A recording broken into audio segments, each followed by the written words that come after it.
why are they afraid to pick up the phone and either call the helpline that New York has established, or what's the fear about having a mental health team come to your house and stage an intervention? I mean, what are you hearing that gives people pause, not just because perhaps of their depression or they can't quite get to that place, but what's some of the holdback?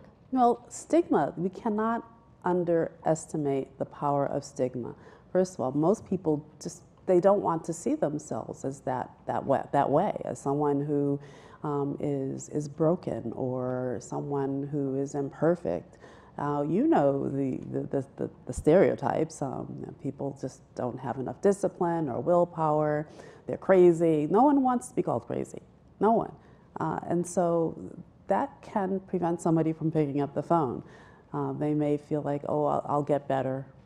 Or they may be in denial that there's nothing wrong at all.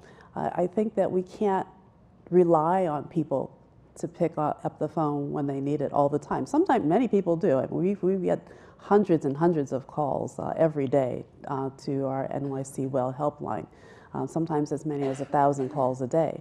Our police respond to more than 400 mental health crises every day.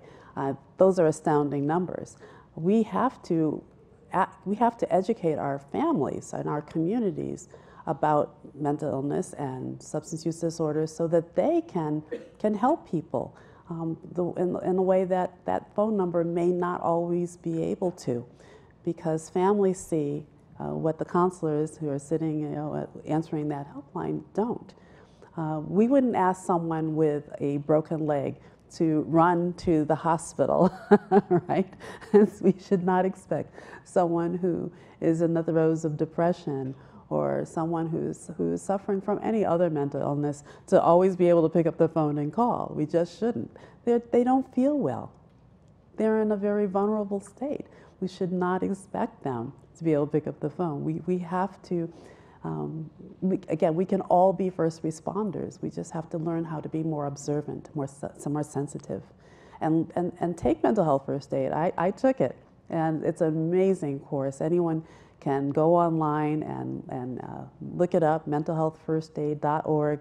I strongly advise anyone who's listening to take that course. It transformed my life. Really? That's right. How so? Well, because they really teach you about all the different mental illnesses and how to sort of put yourself in their shoes, understand what it feels like as much as anyone can, and how to react appropriately. I can't emphasize that enough. How to choose your words. Just when someone's having a panic attack, you don't say, calm down. It's not the right thing to say when someone is in a panic attack. So I advise everyone to take it because I think it's very helpful in dealing with stigma and helping people to feel comfortable around people who are suffering from a mental illness or substance use disorders. And it goes a long way to helping others.